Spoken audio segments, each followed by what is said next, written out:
지극히 사적이고 지극히 주관적인 영화 감상회 주간 박스오피스. 안녕하세요. 주간 큐레이터 베베입니다. 안녕하세요. 주간 큐레이터 키키입니다. 안녕하세요. 주간 박스오피스의 PD 니니입니다. 안녕하세요. 주간박스 오피스의 작가 조조입니다. 이렇게 다 같이 인사한 거는 오랜만이고 처음인 것 같은데. 올해 그죠? 너무 처음이죠. 아 근데 PD님 어. 작가님 아직 약간 약간 어색해요. 있잖아요. 우리처럼 8화 정도 하시는 분은 익숙해집니다. 네. 자, 오늘은 시즌을 마무리하면서 그동안의 시간을 되돌아보는 후기로 찾아뵙게 됐는데요. 그래서 특별히 PD님 작가님도 함께 여러 가지 이야기를 나눠볼 예정입니다. 우리 8화 동안 진짜 재밌고 정말 할 얘기들이 정말 많잖아요. 그죠. 지난 시간에 못다한 이야기를 들려드린다고 말씀을 드렸었는데 오늘 마음껏 얘기할 수 있을 것 같아요. 기대해 좋습니다. 주세요. 네, 그럼 주간 박스 오피스 9화 지금 바로 시작해 보겠습니다.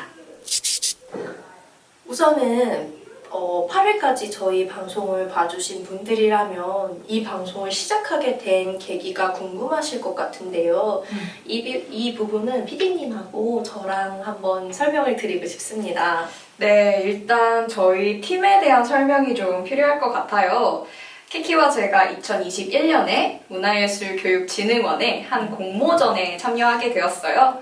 그걸 시작으로 좀 더 다양한 문화예술교육 콘텐츠를 만들어 보고자 하는 욕심이 생겼고 함께할 동료들을 모았죠.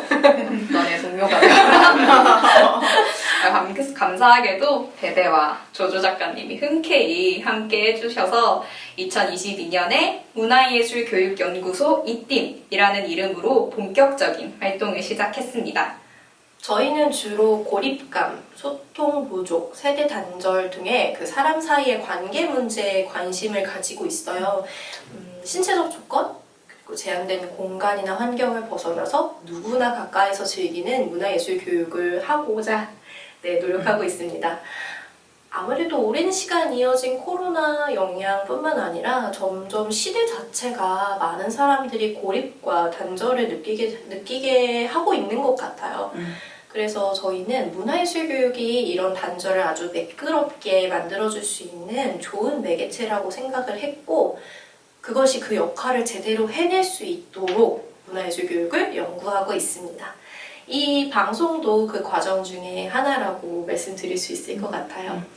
솔직히 말하자면 우리끼리 재밌는 거 한번 해보자 하는 마음이 더 컸어요. 저의 오랜 목표 중에 하나가 팟캐스트 제작이었거든요. 사심이 1000% 담긴 거라고 볼 수 있죠.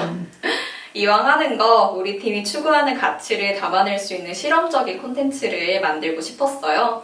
발전하는 시대에 맞춰서 다양한 매체를 활용한 콘텐츠를 만들 줄 알아야 한다고 생각을 해요. 그래서 유튜브용 영상도 함께 촬영을 하게 되었죠. 4명이 각자의 목 이상을 한 덕분에 혼자서는 절대 할 수 없을 것 같았던 시즌을 즐겁게 마무리할 수 있게 되었네요. 이렇게 정식으로 자리를 마련해서 이 팀을 소개하는 거는 처음인 것 같은데요. 맞아요. 팀 소개와 방송을 시작하게 된 이유까지 이렇게 말하고 나니까 감회가 무척 새롭습니다. 그러게요. 하나의 활동을 마무리하면서 그 시작을 되돌아보니까 그때의 설렘과 떨림이 다시금 떠오르면서 벅차오르는 느낌이 드네요. 저희 이 팀 앞으로도 계속해서 친근하고 즐거운 문화예술 교육을 위해서 노력을 할 테니까요. 많은 분들께서 응원해 주시고 함께 해주셨으면 좋겠습니다. 문화예술교육연구소 이팀 많은 관심 가져주세요. 자, 팀 소개도 제대로 했으니까 이제 주간 박스 오피스에 대한 이야기로 넘어가 볼까요? 이번 시즌은 저희의 주관대로 주제에 맞는 영화를 선정해서 자유롭게 대본은 자유롭게 썼습니다. 자유롭게 감상을 나눠보는 시간이었죠. 네, 8회 동안 키키와 제가 한 편씩 영화를 추천해서 총 16편이라는 어마어마한 영화를 보고 대해서 얘기를 해봤네요. 네. 16번 생각보다 꽤 되네요. 저희 모두 영화 감상을 좋아하는 편이기는 하지만 이렇게 단기간에 많은 영화를 집중해서 본 거는 처음이었던 것 같아요. 맞아요. 그리고 저희가 각자 취향도 뚜렷한 데다가 관심사도 많이 다른 편이잖아요. 그나마 공통의 관심사가 영화였는데 그래서 주간 박스 오피스의 시작이 영화 감상기가 되었던 걸까요? 그것도 맞지만 사실 주간 박스 오피스를 처음 준비할 때 여러 가지로 콘텐츠에 대한 고민이 있었는데 그때 중점적으로 생각했던 게 예술 감상에 대한 접근성이었거든요. 저희도 전문가는 아니다 보니까 친숙하고 감상을 나누기에 부담이 없는 그런 매체가 뭘까 생각해봤는데 영화가 또 종합예술이잖아요. 또 일상에서도 쉽게 접할 수 있는 매체다 보니까 영화 감상에 대한 콘텐츠를 제작해보자 했던 거고요. 초기에는 그냥 덕질하듯이 자기가 좋아하는 영화에 대해서 자유롭게 감상을 얘기해보자 이런 취지로 시작했는데 그렇게 하자니까 밑도 끝도 없이 이게 할 게 많아지는 거예요. 우리 그래서 컨텐츠 분량 8시간씩 나왔었잖아요. 또 지극히 사적이지만 어느 정도 공감이 되는 이야기를 하고 싶었던 거라서 회차마다 일상에서 해봄직한 고민거리를 주제로 삼아서 그 주제를 바탕으로 영화를 추천해보자 이렇게 흘러갔던 것 같습니다. 그러면 대체로 작가님들이 작가님의 그 경험에서 우러나는 아, 뭐 10,000원이 10만 원이 되는 거. 정리 뭐 이런 거. 아 지켜주시면 작가님 사생활 지켜주세요. 네. 네, 대부분 제 얘기가 맞고요. 근데 하지만 현대인이라면 모두 약간씩은 공감하시지 않을까. 이분들은 너무 성실해가지고 제가 항상 주제를 설명할 때 설득하는 느낌으로 설명을 했는데요. 많은 분들이 공감해 주셨길 또 영상이 도움이 되셨길 바랍니다. 네, 다시 한번 작가님의 경험이 반영된 주제들이었다는 걸 알려드리면서 PD님은 어떠셨나요? 아까 작가님 얘기한 것처럼 이번 기획에서 중점이 되었던 게 예술 감상에 대한 것이었잖아요. 이번 시즌에는 주간박스가 어떤 방식으로 영화라는 종합 예술 매체에 다가갔다고 생각하시나요? 이번 시즌에서 재밌었던 건 호스트들이 자신이 관심 있어 하는 분야와 연관지어서 감상을 하는 거였어요. 키키는 영상미와 음악, 베베는 배우와 서사를 중심으로 감상을 했었죠. 이런 다양한 관점을 끌어낼 수 있다는 점에서 영화는 시즌을 열기에는 아주 탁월한 예술 매체인 것 같아요. 주간 박스 오피스는 사실 영화 추천에 탈을 쓴 문화예술 감상법에 관한 실험 콘텐츠예요. 제가 문화예술 교육을 하면서 가장 중요하게 생각하는 게 감상이거든요. 이 팀이 앞으로 개발하게 될 문화예술 교육 프로그램을 위한 워밍업 같은 거랄까요? 작가님과 저는 아주 살짝 방향만 잡아주었는데 제가 생각한 감상의 단계를 순서대로 밟아가는 호스트들을 보면서 와 이거 실험에 성공했다 하고 혼자서 매우 뿌듯했어요. 우린 실험주였던 거야. 심지어 이미 영화 추천 팟캐스트는 많잖아요. 저희보다 훨씬 전문성 있고 심지어 저희보다 훨씬 재밌어요. 맞아. 그래서 영화를 선택했습니다. 들으시는 분들이 감상법 별거 없네? 쟤네도 하는데 나라고 왜 못해? 이런 생각을 좀 주고 싶었거든요. 그래서 더더욱 예술성이나 전문성을 벗어나서 가볍게 시즌을 다루고자 했고요. 이를 위해서 저희 작가님의 노고가 아주 곳곳에서 빛나고 있답니다. 감사합니다. 확실히 영화를 그냥 보는 거랑 이렇게 감상을 정리하면서 보는 게 차이가 많더라고요. 근데 저희도 초반에 이렇게 감상을 정리해보는 작업이 좀 막막했어요. 이게 대본을 쓰는 것부터 카메라 앞에 앉는 것까지 이렇게 과제 같기도 하고 영 맞아. 어색했죠. 예. 맞아요. 처음에 PD님한테 팟캐스트에 대한 설명을 들었을 때 덕질을 하면 된다. 내가 좋아하는 것도 남을 좋아하게 할 수 있게 그런 영업을 하는 프로그램이 어떠냐라고 설명을 해줬는데 그때는 그렇구나 괜찮네 정도로만 생각을 했었거든요. 내일이 아닌 것처럼. 그치? 당시에는 굉장히 아리송했는데 직접 해봐야지 이런 거는 느낌이 딱 오잖아요. 그래서 무작정 시작했고 했는데 생각보다 더 어려웠던 거지. 맞아요. 그래서 초반에 어려웠던 부분은 이거 재밌다. 이 감상평을 타인에게 어떻게 설명을 해야 될지가 되게 어려웠고 설명하고 설득을 하려면 내가 이 영화가 왜 좋고 나는 왜 이 부분이 기억에 남는지 그리고 왜 타인도 이 영화를 같이 즐겨줬으면 하는지에 대해서 생각보다 세세하게 제 스스로가 알고 있어야 하더라고요. 그리고 또 어려웠던 거는 제 인생에서 팟캐스트를 들어보기만 했지 제가 진행을 하게 될 거란 건 네, 제 인생 각본 어디에도 없었거든요. 그래서 어떤 분위기로 어떤 방식으로 글의 흐름을 잡고 어떤 말을 해야 될지에 대한 정리가 어려웠던 기억이 납니다. 그래서 팟캐스트 초반엔 대본 작업하는 게 진짜 너무 어려웠어요. 우리 레포트 썼잖아요. 어떻게 써야 될지 모르겠고 근데 어려웠던 부분이 있었던 것만큼 뿌듯하기도 했고 영화 한 편을 보더라도 나 자신에 대해서 탐구하고 나를 이해하는 시간이 되었다고 할까요?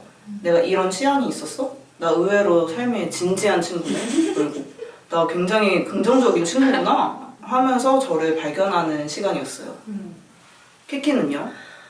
저는 일단 예술 교육을 연구하는 사람이잖아요. 그래서 예술에 대해서 나름대로 고찰이 있었다고 생각을 하고 있었어요. 근데 막상 시작해보니까 그렇지가 않았더라고요. 내가 좋아하는 스타일의 장르는 있는데 그게 왜 좋은지 그래서 정확하게 뭐가 좋은데는 고민을 해본 적이 별로 없었던 거예요.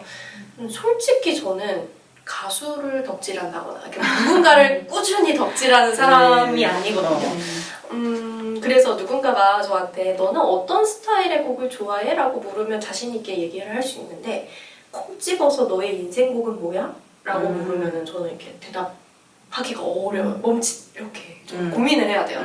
그만큼 뚜렷하지는 않은 취향이었던 겁니다. 그래서 그냥 전공도 저는 음악 전공했고 또 지내는 환경 속에서 환경 자체가 예술을 접할 기회가 다른 사람들보다는 많으니까 난 그래도 예술에 대해서 잘 알고 스타일에 대해서 잘 알고 있어 라고 착각을 해왔던 것 같아요. 그런 의미에서 주간 박스 오피스는 저를 돌아보게 된 특별히 저의 취향을 탐구하게 된 좋은 계기가 되었어요. 하다 보니까 이게 나의 취향을 구체화하는 것에 대한 재미가 또 있어서 중간에 2편 정도를 제가 좋아하는 영화 그냥 들고 와서 주제에 끼워 맞추는 작업을 했어요. 그럼 꼭 베베한테 지더라고요. 근데 참 희한한 게 그냥 제가 좋아하는 거 들고 와서 끼워 맞춘 거는 지고요. 썩 내키지는 않지만 남편이 그럼 이거 해 라고 추천해서 들고 온 영화는 꼭 이겨요. 참 희한하죠? 남편이 오셔야 되네요. 전문가는 그쪽이신 것 같다는 생각이 듭니다. 베베는 어땠어요? 근데 나중에는 하고 싶은 말 너무 많아서 오히려 또 어렵기도 했죠. 그죠. 두 번째 대본 이후로 딱딱한 감상에서는 많이 벗어났는데 또 너무 자유롭게 감상을 늘어놓다 보니까 조절이 안 되더라고요. 그래가지고 몇 가지 포인트를 정해놓고 그런 거를 놓고 키워드라고 해야 될까요? 그런 거를 정해놓고 감상하기 시작했는데 그러면서 스스로가 무엇을 중점으로 영화를 감상하는지 잘 알 수 있었던 것 같아요. 맞아요. 그 회차가 진행될수록 베베와 저의 감상 방법이 많이 다르다는 걸 더 정확하게 느낄 수 있었는데요. 저는 영화의 영상이나 연출 위주로 감상을 했다면 베베는 배우의 연기력, 서사 위주로 감상을 했던 것 같아요. 주제에 맞춰서 영화를 추천하다 보니까 비슷한 내용의 영화를 가져올 때가 많았는데 그나마 서로 감상 포인트가 달라서 결과적으로는 다른 내용 같이 느껴졌잖아요. 이렇게 대본 딱 봤는데 추천 영화 제목 보고 악질했던 맞아. 기억이 떠올라요. 뭐지? 그때 둘이 같이 똑같이 픽사 애니메이션 들고 온 적 맞아, 있었잖아요. 맞아. 저는 그때 업 4화 때 업을 들고 왔고 베베는 소울을 들고 왔죠. 그때 진짜 깜짝 놀랐는데 망했다. 근데 하다 보니까 감상 포인트가 확실히 달라서 맞아. 네, 괜찮았던 걸로 기억나요. 그때를 기점으로 저는 제 감상 방법의 흐름을 잡을 수 있었던 것 같아요. 분명히 비슷한 회사의 비슷한 영화인데 베베랑 저랑 판이하게 다른 방법을 사용을 하더라고요. 그래서 베베랑 저랑 비교를 해보니까 더 분명하게 알 수 있었어요. 저는 영화를 유흥으로 여기는 거, 눈이든 귀든 감각을 즐겁게 해주는 거 이런 걸 관찰하는 게 내 스타일이구나 라는 거를 알 수 있었어요. 진짜 다르네요. 네. 저 같은 경우에는 뭐랄까 그런 감상의 초점? 감상하는 그 포인트가 좀 달라졌다고 해야 되나? 좀 나라는 중심에 대한 이해로 감상법이 많이 바뀐 것 같아요. 나는 왜 이 장면이 좋다고 느끼지? 아니면 나는 왜 이 장면을 보면 기분이 나쁠까? 처럼 지금 이 영화를 보는 내가 느끼는 감정과 기분, 생각에 집중을 하게 되었고, 그러면서 자연스럽게 제가 어떤 것에 가치를 높게 두고 있는 사람인지도 고민해본 시간이 된 것 같고, 어떤 것에 흥미를 느끼는지에 대해서도 생각해보게 된 것 같아요. 근데 키키 감상법을 통해서도 배운 게 되게 많았어요. 키키가 말한 것처럼 키키는 그런 영화의 분위기, 색감, 음악 등에서 느끼는 감상이 많은 친구더라고요.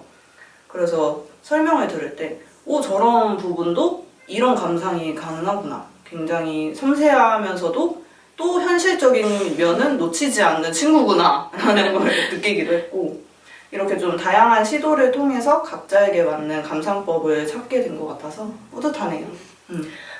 주간박스 오피스를 하면서 감상했던 영화들은 오래오래 기억을 할 수 있을 맞아. 것 같아요. 도합 16편의 여정이 보람있게 끝난 것 같아서 저도 기분이 참 좋습니다. 맞아요. 그동안 주간 박스오피스를 통해 키키와 베베가 각각 8편의 영화를 추천했었는데요. 혹시 서로의 추천작 중에서 서로 그 영화를 감상한 영화가 있을까요? 소울. 소울이요? 소울 진짜 대박이에요. 저 이거 보고 그 파라 인생 영화 주제로 할 때 소울 한 번 더 해도 되냐고 단톡방에 물어봤었잖아요. 맞지? 내 취향. 저는 이런 콘텐츠 취향 진짜 좀 까다롭거든요. 근데 소울 보고 진짜 취향 저격당했어요. 이 영화 엔딩 크레딧 나올 때 가수 이정님이 이 영화에 헌정하신 곡 나오거든요.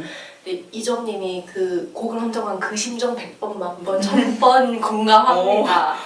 영상 저희 후기 보신 분 중에 안 보신 분 계시면 꼭 보세요. 꼭 보세요. 완전 빠졌네.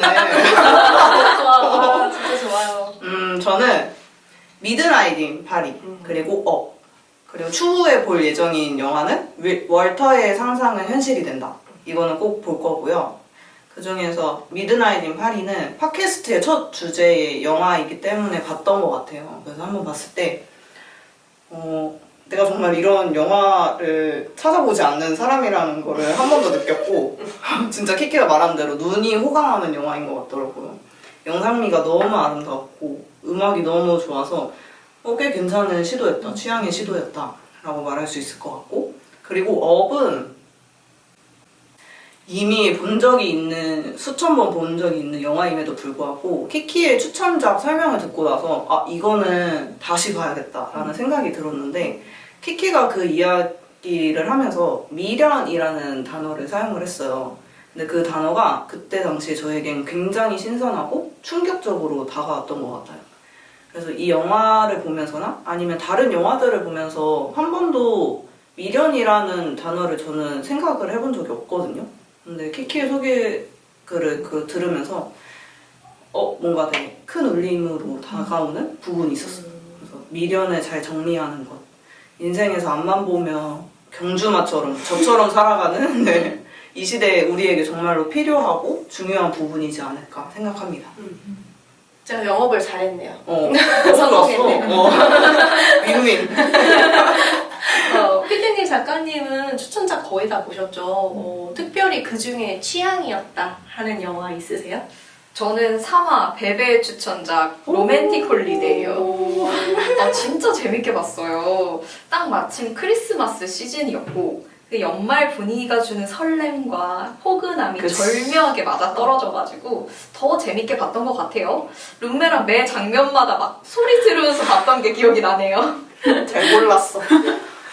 저는 6화에서 키키의 추천작이었던 애쉬 트롯이 의외로 제 취향이어가지고 놀랐던 기억이 있어요. 보는 내내 미소가 절로 지어지는 그런 유쾌하고 마음 따뜻한 영화였고요. 제가 잔잔한 영화를 잘 못 보는데 그 영화가 차분하면서도 묘하게 긴장감 넘치는 영화였고, 또 제가 실버 부인같이 밝고 명랑한 캐릭터를 좋아하는데요. 근데 또 호피 씨처럼 소심한데 엉뚱한 캐릭터도 좋아해요. 그래서 그 두 인물이 만들어가는 이야기가 마냥 흥미진진하더라고요. 그래서 참 재밌게 감상했던 작품이었습니다. 메랑 키키는 준비하면서 이건 된다. 이번엔 내가 이길 수 있겠는데 이랬던 추천작이 있었을까요? 저 애쉬오 트롯. 아, 제가 진짜 아끼는 영화였고, 저 또 이렇게 한국 영화, 특히 그 시동 같은 한국 코미디 영화에 대한 편견이 짙은 사람이었기 때문에, 아, 내가 시동은 이기겠지. 당연히 이길 거라고 생각했어요. 저희 남편도 약간 저처럼 그 한국 영화에 대한 편견 덩어리라서 그 영화 업로드, 그 영상 업로드 되고 며칠을 시동한테 졌냐고 시동한테 졌냐고 그렇게 놀리더라고요. 이게 사람이 너무 교만하면 이렇게 한 번씩 넘어지는 것 같아요. 시동 관계자 여러분 사랑합니다. 저는 사랑해요. 네, 저는 대부분의 추천작들이 자신 있었고요. 그래서 추천했겠죠? 네. 그 중에서도 저는 크루즈 패밀리랑 소울, 리틀 포레스트. 맞네요. 네, 거의 절반, 3분의 1을 네. 저는 이 세 작품을 감상하는 내내 제 마음속에 큰 울림을 준 영화들이었기 때문에 골라보게 되었고, 대본을 쓰면서 진짜 괴로웠던 작품들도 많았어요. 근데 이 세 작품은 진짜 행복하고 즐겁게 작성했어요. 그래서 스스로한테 용기를 주기도 하고 위로를 주기도 하면서 대본을 작성했던 기억이 나요. 그래서 희노애락을 모두 담은 영화였기 때문에 될 거라고 생각을 했는데 소울 빼고 피디님 작가님의 선택을 받지 못한 안타까운 작품들입니다, 여러분. 그러더라고요. 그러니까. 그래서 왜 그런지 모르겠어요. 이게 취향의 차이인가 봐, 진짜. 저는 너무나도 애정합니다. 아유, 그럼 이번에는 번외로 그동안의 추천작 16편 중에서 베스트 오브 베스트를 오. 뽑아보면 어떨까요? 오, 좋아요. 이번에는 피디님이랑 작가님도 같이 뽑아보도록 해요. 저는 제 거 뽑아도 되죠? 아세요? 저부터 얘기해보자면 저는 다시 한번 애쉬오 들으십니다. 본인도 본인 걸 뽑았네요. 네. 이유는 대학 시절, 그 가난한 대학 시절에 제 인생 처음으로 돈 주고 다운받은 영화이기 때문에 그 지나가다가 포스터를 봤는데 포스터 보고 뿅 반해가지고 제가 너무너무 보고 싶었거든요. 근데 사람이 돈 가는데 마음 가는 거라고 그래서 이제 애쉬오 트롯이라는 영화를 참 많이 아끼고 애정합니다. 사실 최애 영화를 제가 라라랜드라고 소개하기는 했지만 그거는 앞에서 제가 애쉬오 트롯을 한번 써먹었어요. 빨리 소개해버려요. 그러니까요. 비록 그날은 졌지만 제가 참 사랑하는 영화입니다. 저는 시동이라는 영화 작품이 제일 기억에 남는데요. 솔직히 이 영화 보고 저는 울었거든요. 영화 자체는 너무 웃기고 또 웃기라고 만든 영화 같은데 맞아. 영화 메시지가 너무 와닿는 거예요. 근데 울었어. 어디든 가다 보면 뭐라도 나오겠지. 이 대사도 너무 심금을 울렸던 것 같아요. 그리고 다른 작품들도 모두 재밌게 감상했는데 이 영화만큼은 내 취향이 아니다 이렇게 못 박아두고 봤던 것 같은데 그런 강한 편견 깨졌던 작품이어서 기억에 더 많이 남는 것 같습니다. 좀 편견을 깨는 그런 시간들도 사용이 됐던 거네요. 아주 좋네. 저는 소울로 하겠습니다. 현재를 살아가는 것. 지금 순간을 당연한 것으로 여기지 않고 감사하며 지금 현재를 최선을 다하는 삶을 사는 것이 좀 제가 생각하는 저의 가치관과 많이 닮아 있는 것 같아서 소울로 하겠습니다. 그건 인정. 그죠? 소울 인정. 소울. 저는 리틀 포레스트요. 아쉽게 주간 박스오피스에 맞아. 오르지는 못했지만 저의 인생 영화 리스트에서 절대 빠지지 않는 영화거든요. 편안한 분위기에 한적한 곳에서 밥 내고 요리해 먹고 가끔 친구들이랑 수다 떨고 한량이네. 너무 좋은 우리의 삶이에요. 대학 생활. 고양이 키우고. 맞아. 1년에 한 번 이상은 꼭 보는 영화라서 무조건 강추입니다. 이것도 주간박스 오피스에 오르나요? 60날. 네, 아니에요. 이거는 번외잖아요. 아쉽네요. 전대 100%. 자, 8회까지 달려오면서 있었던 일들 중에서 기억에 남는 일들이 하나씩은 있을 것 같은데요. 생각나는 대로 한번 얘기해 봅시다. 저는 첫 촬영이 기억이 나요. 첫 촬영 때 저희가 세팅만 3, 40분 가까이 걸렸던 것 같아요. 맞아. 뒷정리도 거의 그 정도 걸렸고요. 맞아. 이게 머릿속에 아무리 시뮬레이션을 돌려도 막상 현장에서는 생각대로 잘 안 흘러가게 되고요. 또 장비를 다루는데 저희가 익숙하지 않아서 너무 조심스러워서 더 오래 걸리기도 했던 것 같아요. 강의 월급. 근데 지금은 아주 척척척척합니다. 녹음실에 딱 들어서는 순간부터 각자 자기가 해야 할 일을 찾아서 해요. 지금은 거의 뭐 전문가죠. 맞아. 촬영이나 녹음 스텝 필요하시면 인스타그램 이팀 _스태핑스톤으로 연락주세요. 저는 3화 때 영화 선정하면서 PD님과 열띤 토론했던 게 기억이 나는데요. 그때 그 작품이 로맨틱 홀리데이랑 월터의 상상의 현실이다. 맞아. 그 영화였는데 그때 처음으로 그렇게 상반된 의견이 나왔어가지고 서로 나를 설득해봐라 그렇게 하면서 한가 흥분해서 대화를 나눴던 게 생각이 나네요. 그리고 또 4화 때 두 주간 큐레이터 분들이 비슷한 영화를 들고 오셔서 아까 말했던 소울하고 어피랑 네. 소울이요. 그 영화를 들고 오셔가지고 아니 분명 초반에는 두 분 영화 취향이 극과 극이라고 들었는데 갈수록 추천하는 작품이 비슷해진다. 이거 괜찮느냐? 부딪히다 못해서 하나가 된 게 아니냐? 이런 얘기를 했었는데 막상 또 내용을 보니까 그렇게까지 하나가 된 건 아니더라고요. 그래서 참 다행이다 생각했던 그런 기억이 있습니다.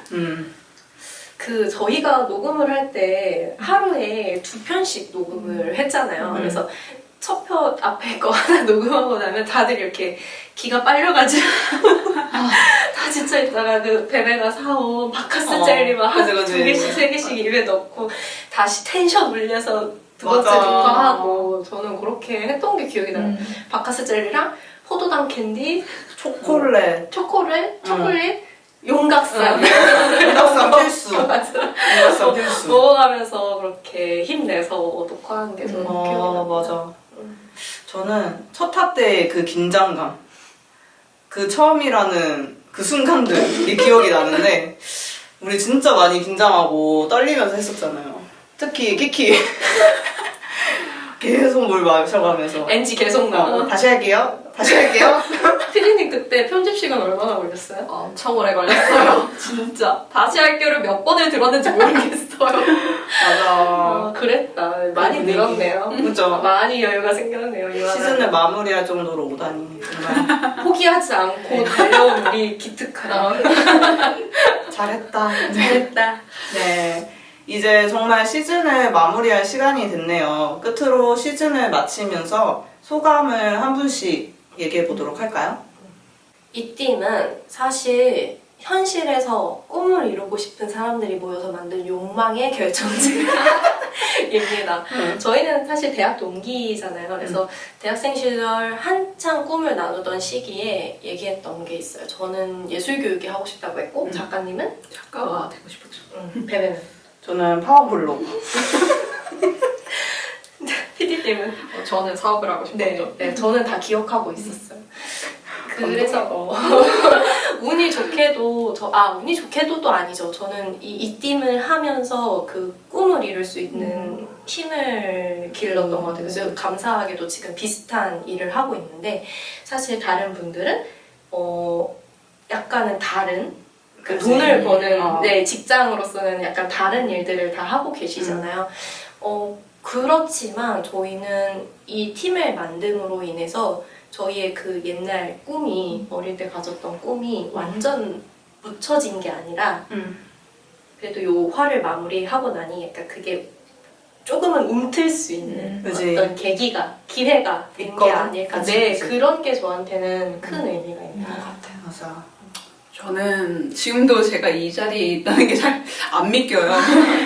시작할 때도 내가 이런 걸 할 자격이 있나? 이 생각을 가장 많이 했던 것 같은데 이렇게 한 시즌을 잘 마무리할 수 있어서 참 기쁘고 얼결에 참여해서 처음 해보는 것도 너무 많고 다소 어색하고 부족한 점이 많았지만 그래도 친구들과 함께여서 저는 즐거운 시간이었고요. 여러모로 다양한 경험을 해볼 수 있었던 값진 시간이었던 것 같습니다. 시청해주신 모든 분들께 감사하고요. 앞으로도 많은 관심 부탁드립니다. 감사합니다. 모두가 아무것도 모르고 진짜 계란으로 바위치기 하는 그런 같은 순간들이 매일 있었던 것 같은데요. 네. 부족한 모습이지만 저희들의 모습을 보시고 많은 분들이 봐주시고 공감해주시고 좋아해주셔서 정말 감사했어요. 그리고 저희 주간박스 오피스라는 프로그램 이름답게 예술의 다양성을 존중받는 시간 같아서 너무 편안하고 자유롭게 팟캐스트를 진행할 수 있었습니다. 또 서로가 가진 예술을 공감하고 이해하는 정말 값진 시간이었다고 생각을 해요. 그리고 이 팟캐스트의 취지에 알맞게 누구나 어렵지 않게 예술을 즐길 수 있고 또 나만의 예술이 분명히 존재한다는 걸 경험하게 된 시간이라서 정말 감사하고 즐거웠습니다.